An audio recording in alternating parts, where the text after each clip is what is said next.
Samantala mga kabrigada, Pangulong Marcos at First Lady Liza dadalo sa funeral ni Pope Francis.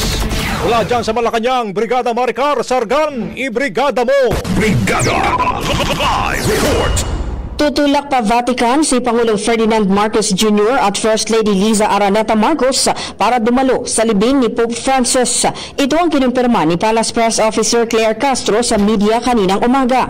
Sa ngayon, wala pang detalyeng ibinibigay ang palasyo kung kailan aalis ng bansa ang Pangulo. Nabatid na nakatakdang ilibing ang Santo Papa sa Sabado, April 26, alas 10 ng umaga, oras sa Vatican o alas 4 naman ng hapon, oras dito sa Pilipinas.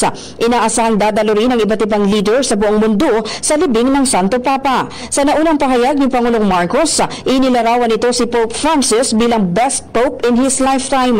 Anya kaisa ang Pilipinas sa pagdadalamhati ng buong Roman Catholic community sa pagpanaw ng Santo Papa.